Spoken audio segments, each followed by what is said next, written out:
David Pope is a name that I kept hearing all the time. Always talking about David Pope. David's coming over. Oh, you got to come over. You got to be David. David. It's like, you know David, don't you? Now, when I hear about David, it's with a certain different type of reverence, a deserved reverence. The whole story goes, I was in Afghanistan. I was in the Marines, and Chris was in the Marines with me, and we were great friends then, and we got out and kind of lost track of each other, but you're Facebook friends, and I saw Chris's Facebook post, and it hit me pretty hard. It was, hey guys, anybody not using their extra kidney, I need one. It was along those lines. In typical Chris humor, that's kind of buzz, and anybody not using it, I could sure use a spare one. And I shared it. Going to church, I hear pastor preaching about meaningful giving. When you can do something that you wouldn't normally do, go outside your comfort zone, it could be a very meaningful thing. And so I prayed one night. I said, God, how can I serve you outside my comfort zone?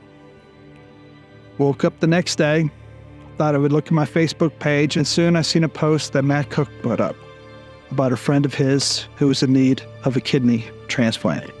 I couldn't stop thinking about it.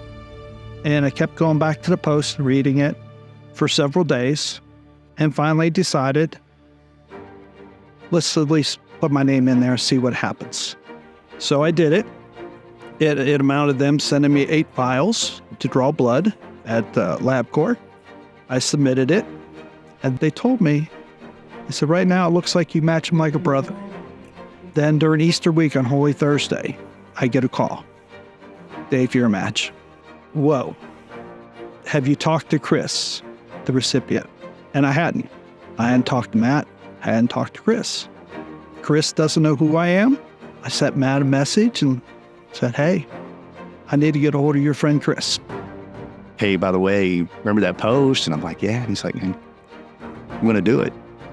I didn't even know that David, would have seen it, known about it, and honestly had no idea that he even started the whole process. Easter weekend, I called Chris, introduced myself, and said, I understand you need a kidney. I'm a match. How do you feel about getting a kidney from me?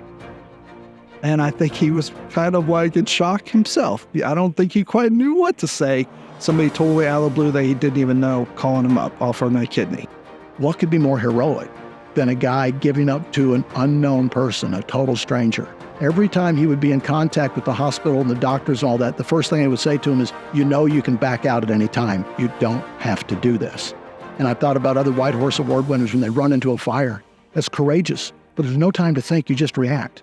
Here's a guy who's being told every time he talks to him for months at a time, you don't have to do this. He didn't know Chris. He could have backed out at any time, and he didn't. What can you say about somebody that's going to do that? I mean, that's the most selfless act you could ever do. That's special.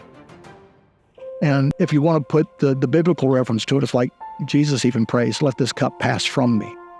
And David's like, no, I'll drink from the cup. I feel honored that I get to join a unique group of people who have saved lives, who have raced into barns to save horses, who have performed CPR. There's done a multitude of things, of heroic things, and that they would consider what I did heroic. I didn't worry about myself because I knew God had my back. We did the surgery on August 3rd. So now I'm more than a year past the surgery. I'm doing great. Chris is doing fine. So God took me out of my comfort zone, and like the prayer of St. Francis, it's for in giving that we receive is absolutely, absolutely true. I hope people will be moved to consider being a living organ donor. We have over 100,000 people in this country waiting for an organ, and over 80,000 of them are kidneys. And God gave us 2 kidneys and we only need 1. Share the spare. It was an amazing experience for me.